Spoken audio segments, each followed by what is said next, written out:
Imagine a wall so massive it can snake across deserts, climb jagged mountains, and stretch further than the distance between New York and Los Angeles. A wall that once divided empires, witnessed betrayals, and stood as both a shield of hope and a prison of fear.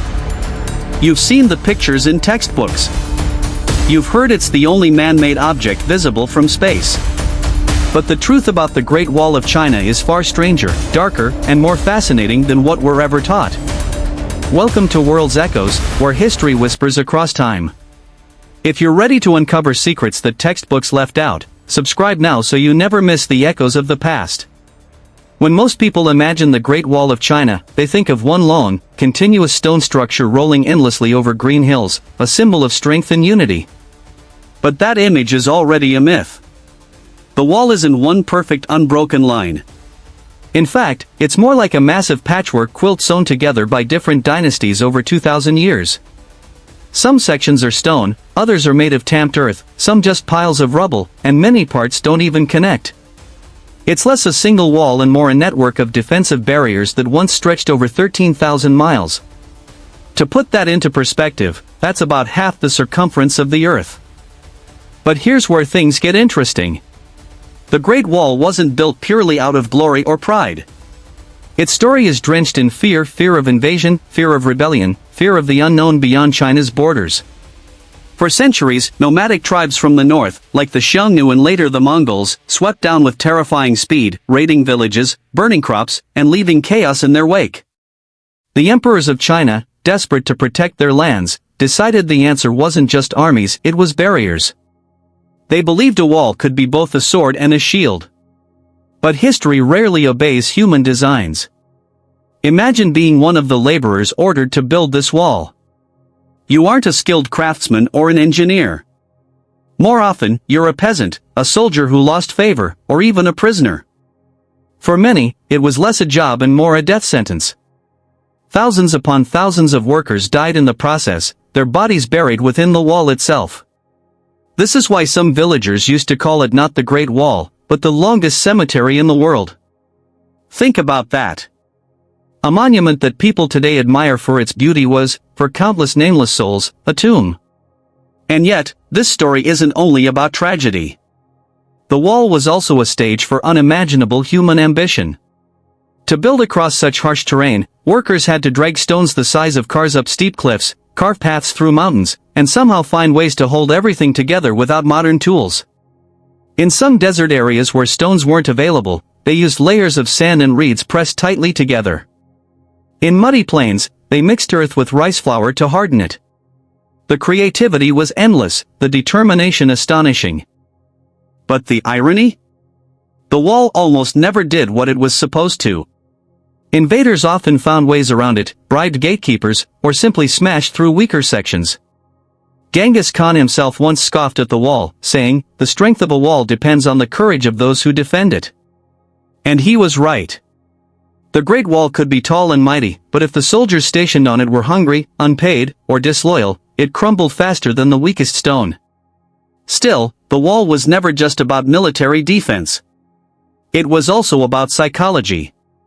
Imagine being a nomadic warrior approaching China's borders and suddenly seeing this enormous wall stretching farther than the eye could follow. Even if you could find a way around, the message was clear: China was powerful, organized, and unafraid to demonstrate it. The wall wasn't just built to stop armies, it was built to intimidate minds. And perhaps the greatest myth of all is the one you've probably heard 100 times, that the Great Wall is the only man-made structure visible from space. Astronauts have confirmed again and again that this isn't true. The wall, though massive in length, is actually quite narrow. From orbit, it blends with the natural landscape. Highways, cities, and airports are far easier to spot than the Great Wall. So why do so many people still believe this? Because myths, once they enter our imagination, are harder to tear down than stone. Yet even with the myths stripped away, the reality is no less incredible. The wall tells the story of human fear, sacrifice, creativity, and ambition all wrapped into one. It's not just a monument of stone, it's a monument of humanity itself. And the deeper we dig, the more astonishing truths we uncover. Take, for example, the idea that the Great Wall was meant to keep people out. That's only half the story. At times, emperors used it to keep their own people in. During certain dynasties, farmers were forbidden from leaving their lands. The wall and its watchtowers became tools of surveillance and control, ensuring peasants couldn't slip away from their duties. Imagine standing at the base of that wall, realizing it wasn't only a barrier against foreign invaders, it was also a barrier against your own freedom. The wall also shaped entire cultures.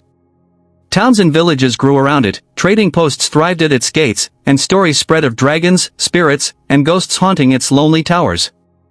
Even today, locals near certain stretches whisper of cries carried on the wind at night, said to be the voices of workers who perished centuries ago.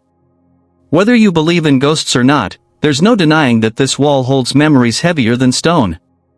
Now, pause for a moment and think about this. If a single monument like the Great Wall can hold so many hidden stories, how many other parts of our history might be far more complicated than what we were taught in school?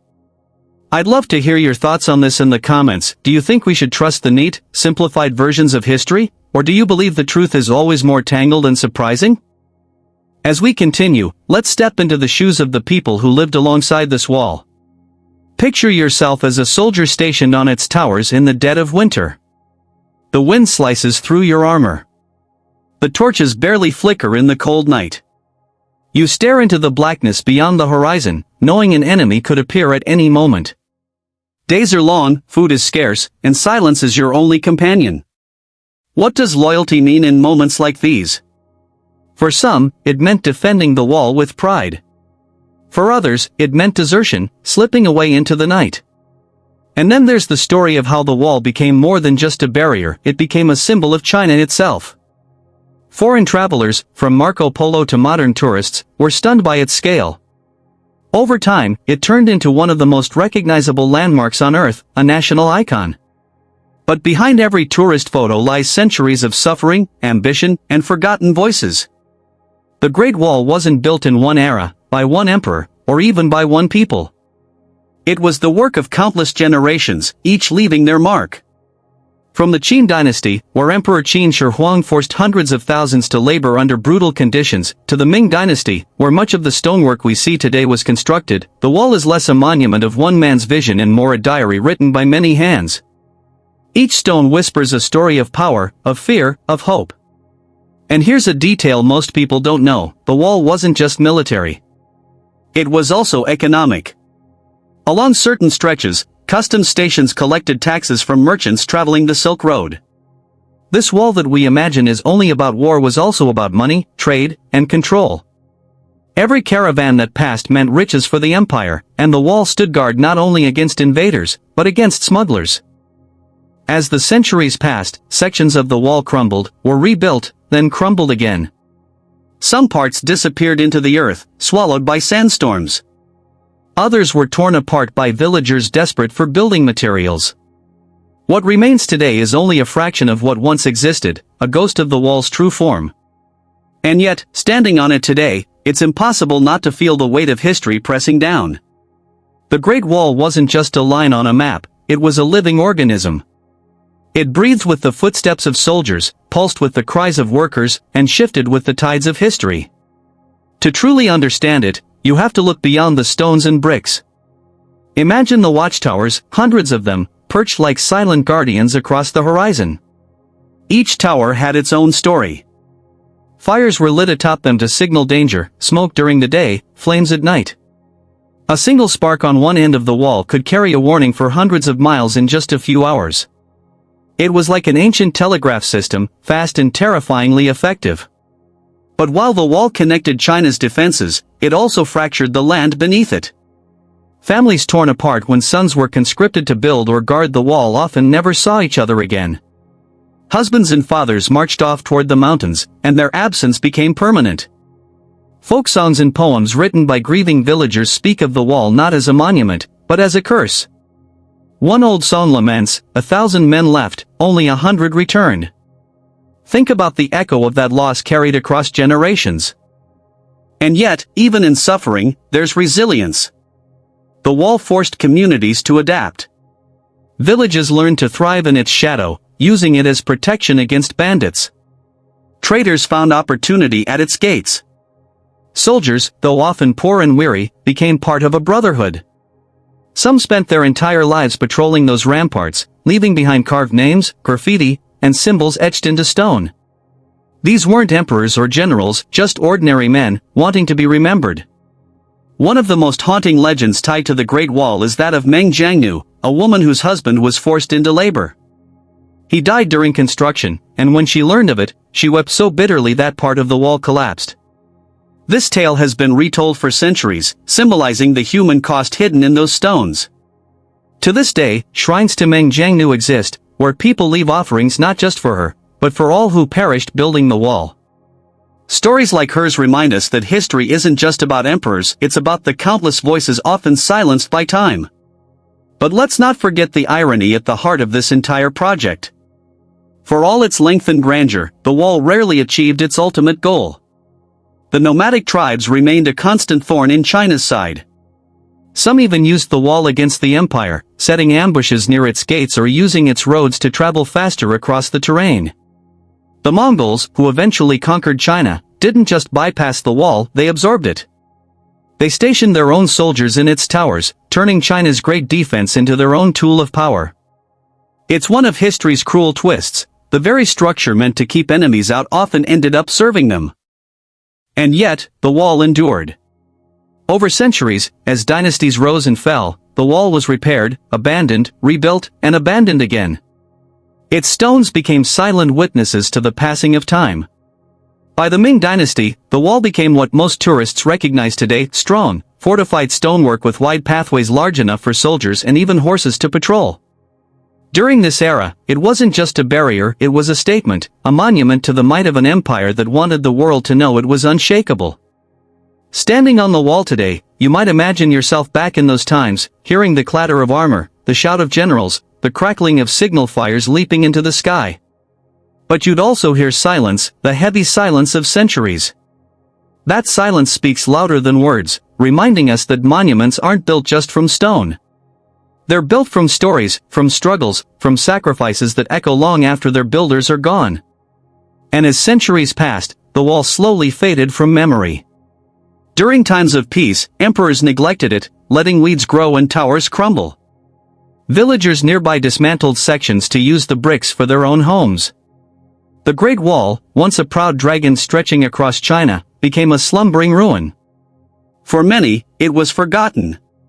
It wasn't until the modern era that it rose again, not as a military defense, but as a cultural treasure. Think about that transformation. A wall that once divided now unites. What was once feared as a tomb of suffering is now celebrated as a wonder of the world. Millions of people from every corner of the globe travel to walk its ancient stones, to marvel at its scale, and to take in the breathtaking view from its towers. The Great Wall has become not just China's story, it's humanity's story, a reminder of what people can create when driven by fear, hope, and sheer determination. But here's where the story takes a strange turn. The Great Wall we see today isn't entirely ancient. Many of its most famous stretches have been heavily restored in recent decades, some almost rebuilt from the ground up. While this preserves the wall for future generations, it also raises a difficult question. When you walk the Great Wall, are you experiencing history or a reconstruction of history? Does the wall today truly reflect what it once was, or is it partly a modern illusion crafted for the eyes of tourists? The truth is complicated, and perhaps that's the very nature of history itself. Even now, vast sections of the wall lie in ruins, hidden in forests, swallowed by deserts, or crumbling into dust. These forgotten fragments stretch quietly across the land, unknown to most visitors. They aren't polished, they aren't restored, but they are real. In many ways, those ruined stretches whisper the truth more clearly than the restored sections ever could. They remind us that everything, no matter how grand, eventually falls. And yet, there's something profoundly human about rebuilding, about preserving what came before. The Great Wall may not be eternal, but the memory of it is. Its stones may crumble, but its story endures. And in that way, it has already achieved what no invader, no storm, no empire could ever erase. As we close this chapter of the story, think of the wall not just as stone and mortar, but as a living echo of humanity's fears and dreams. If you've ever stood in awe of what people can achieve, whether out of love, fear, or sheer stubbornness, the Great Wall is proof of it. And if you've enjoyed unraveling these hidden truths with me, don't forget to like this video, share it with others who love history's mysteries, and subscribe to World's Echoes so you don't miss the next journey we take together. The story of the Great Wall isn't finished with emperors and soldiers. What makes it extraordinary is how it continues to live in the imagination of people across the world. For centuries, travelers who saw it were stunned. Imagine being a merchant on the Silk Road, carrying spices or silk, and suddenly coming face to face with this colossal structure winding across mountains and valleys.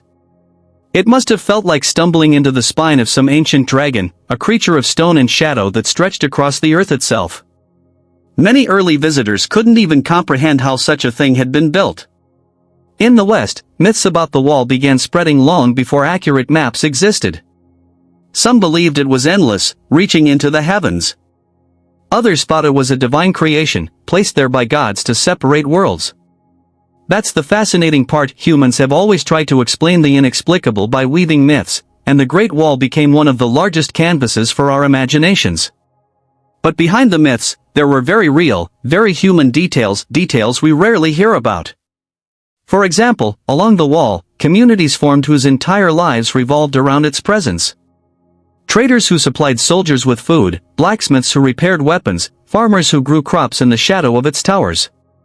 In many ways, the wall wasn't just a military barrier, it was an ecosystem. An entire society grew around it, pulsing with the rhythms of war and peace. Think of the children born near the wall, growing up with its towers as playgrounds. For them, the wall wasn't a monument.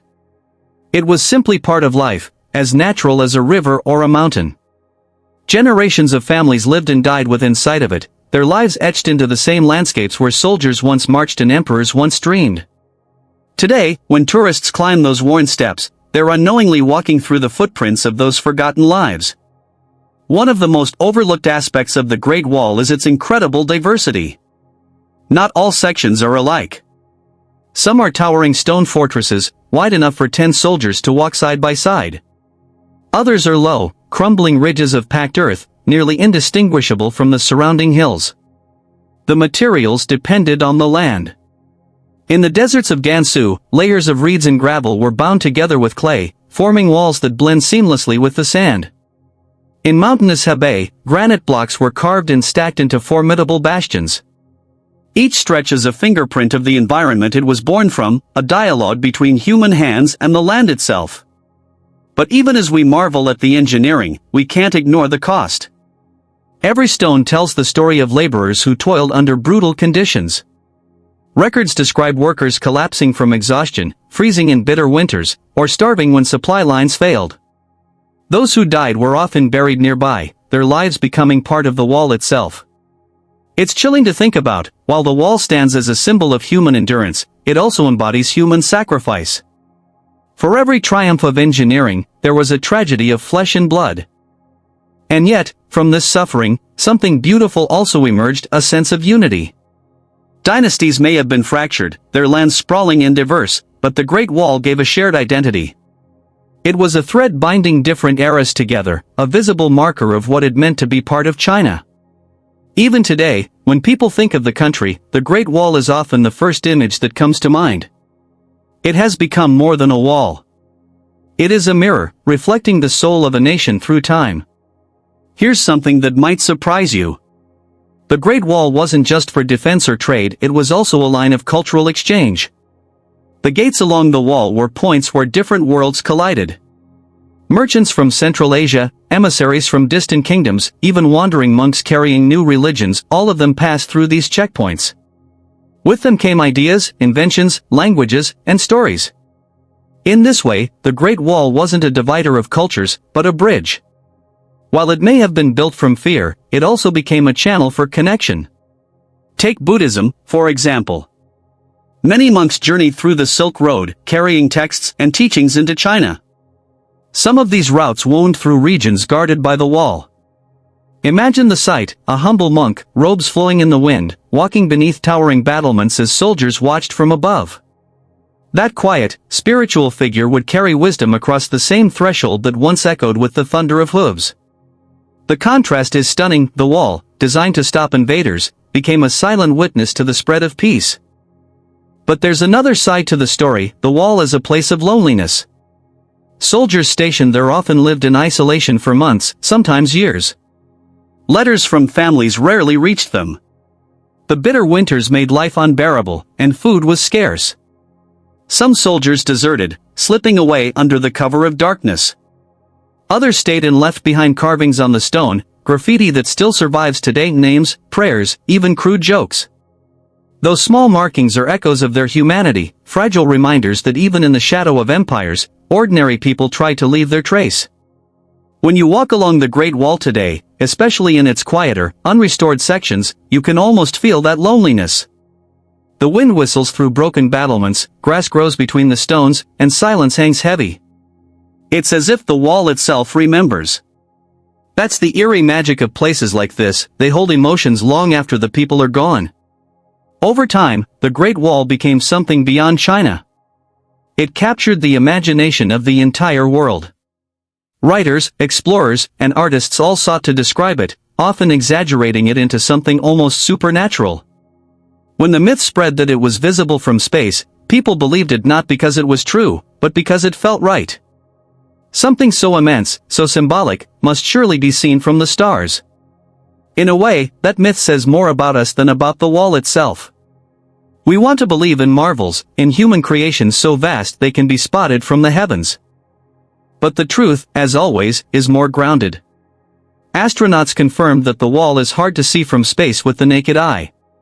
It blends with the Earth too well, its colors and textures merging with the land.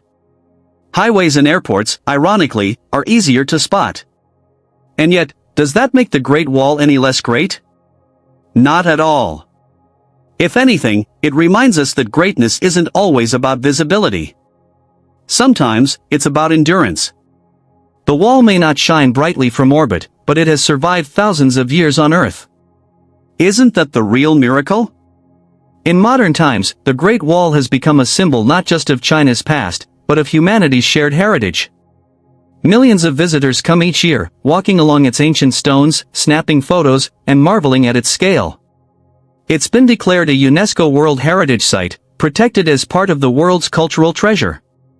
And yet, even with this protection, challenges remain. Erosion, vandalism, and the relentless march of time continue to eat away at it. Some experts warn that without careful preservation, large parts could vanish within a few centuries. That raises an important question: what responsibility do we, as a global community, have to protect monuments like this? The Great Wall isn't just China's history, it's human history. It tells the story of what we can build, and what it costs us to build it. To lose it would be to lose a chapter of our collective story. And perhaps that's what makes the Great Wall so hauntingly powerful. It forces us to confront both the best and worst of humanity. Our brilliance and our brutality, our creativity and our cruelty, all captured in a single structure. When you stand on its stones, you're not just looking at history, you're looking at yourself. The Great Wall of China is one of those rare creations that forces us to think in extremes. Extreme in size, extreme in ambition, extreme in cost. It's not simply a wall, but a canvas painted by thousands of years of history, millions of lives, and countless untold stories. To walk along its stones is to walk inside the human imagination itself, where fear and hope collide in ways both tragic and breathtaking. But here's something most people never realize: the Great Wall is not just one wall. In fact, there are multiple walls, built by different dynasties across different eras. Some overlap, some diverge, some vanish entirely into the wilderness. Altogether, they form not a single line, but a vast system of barriers, fortresses, and trenches stretching across landscapes so diverse they feel like different worlds. From the humid forests of the south to the barren deserts of the north, the wall reflects the character of the land it passes through. Every region left its mark, every dynasty carved its vision into stone and earth. And that diversity leads to an incredible paradox: the wall is both eternal and fragile. Eternal, because it has survived centuries of storms, invasions, and neglect. Fragile, because parts of it are already gone, reduced to dust by wind, rain, and human hands. In some areas, the wall is no more than a faint ridge in the earth, invisible unless you know where to look. Farmers plowed through it. Villagers dismantled it for bricks. Nature reclaimed it. If we didn't have records, you might never know a wall had once stood there at all. So why do we hold on to it so tightly in our imagination? Why has this wall become one of the most famous structures on Earth, more recognizable than the pyramids, the Colosseum, or Machu Picchu? The answer lies not just in its scale, but in its symbolism. The Great Wall represents humanity's eternal struggle with fear. Fear of the unknown, fear of the outsider, fear of chaos. And in that struggle, it also reveals our capacity for astonishing creativity, cooperation, and endurance. When we look at the wall today, it feels like a monument to unity, but in truth, it was born from division. The emperors who ordered its construction weren't building a bridge, they were building a barrier. They wanted to separate us from them. And yet, across time, the wall has transformed. It no longer divides. Instead, it brings people together. Tourists from every continent walk side by side on its stones. Scholars from every nation study its history. Artists, filmmakers, and dreamers draw inspiration from its silhouette. What was once a line of separation has become a point of connection. That's the strange beauty of history, it changes meaning depending on when you look at it. But let's step back again into the world of those who built it, to see it not as a tourist attraction, but as a brutal reality. Imagine a young peasant in the Qin dynasty, his back bent under the weight of stones, his hands bleeding, his lungs aching with dust. He has no choice. Refusal means punishment. Escape means death. The overseers stand above him with whips, driving him to work faster. He glances up at the unfinished wall stretching across the horizon and realizes he will never see it completed.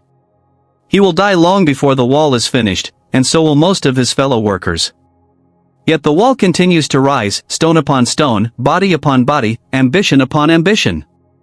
It's a haunting reminder that greatness often comes at unimaginable cost. That's why local legends call it the longest cemetery in the world. Human bones mixed into the mortar, thousands of nameless souls entombed in the very structure they built. We marvel at the wall's strength today, but in a sense, it was built from human sacrifice as much as from stone. That duality, the glory and the tragedy, makes it one of the most profoundly human monuments ever created. And yet, not all stories tied to the wall are grim. Some are tales of ingenuity and survival. During construction, engineers had to solve impossible problems. How do you transport massive stones up sheer cliffs without modern machinery? How do you bind earth into walls strong enough to withstand centuries of storms? Their solutions were ingenious. In one region, they mixed sticky rice with lime to create a kind of ancient concrete, stronger than anything we'd expect from the time. In another, they built winding roads alongside the wall to drag stones with ropes and pulleys. These methods weren't just effective, they were revolutionary. The Great Wall isn't only a story of suffering. It's also a story of innovation. But even innovation couldn't stop the inevitable. No wall, no matter how long or tall, can guarantee safety. History proved this again and again. Invaders bypassed the wall, bribed guards, or exploited weaknesses. The Mongols famously swept through despite its presence, proving that courage, cunning, and speed can overcome even the mightiest barrier.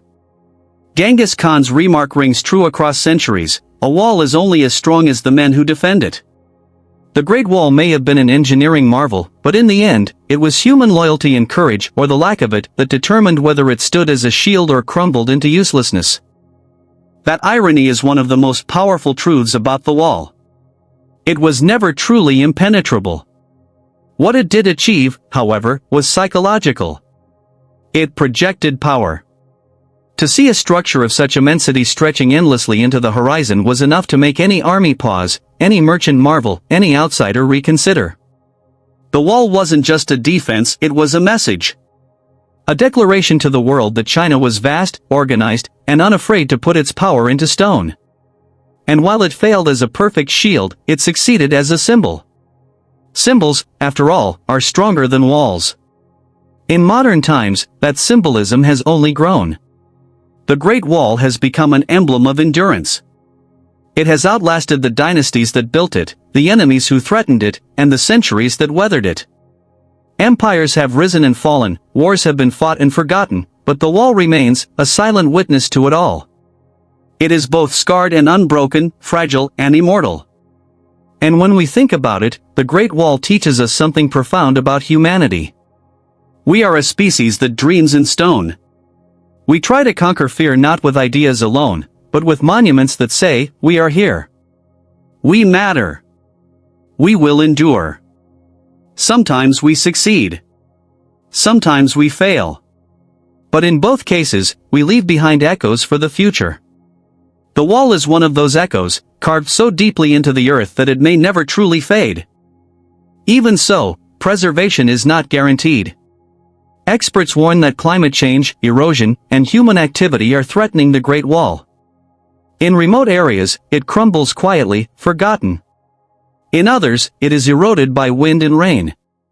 And in some places, it is vandalized by tourists or dismantled by locals in need of bricks. The challenge of protecting the wall is enormous. But maybe that's part of the story too. The wall, like humanity itself, is always in flux, falling, rising, changing. It has survived this long, and perhaps it will continue to survive, though in forms we may not fully recognize. And here's the most extraordinary thought of all. The Great Wall is not unique in its intent. All across the world, civilizations have built walls. Hadrian's Wall in Britain. The Berlin Wall in Germany. The walls of Babylon, the fortifications of Constantinople, the barriers along modern borders. Every wall tells the same story, a struggle between fear and security, between division and unity. But the Great Wall of China is different because of its sheer scale and its lasting impact. It is the ultimate expression of that human impulse to divide and defend, to dream and to endure. When we stand on the Great Wall today, we don't just see stone. We see the reflection of ourselves. Our fears. Our hopes. Our willingness to sacrifice. Our endless capacity to create. We see what we can achieve when we act together, and we see the terrible costs of those achievements. The Great Wall is, in a sense, a mirror held up to humanity. And what we see in it is not always comfortable. But it is always true. As the sun sets on the mountains of northern China, casting long shadows across the wall's winding spine, it feels like the earth itself is whispering. The stones glow golden in the fading light, the wind hums across the battlements, and for a moment, time feels suspended. You realize that emperors, soldiers, peasants, and invaders all once stood where you stand now, staring at the same horizon. Their fears are gone, their voices silent, but the wall remembers.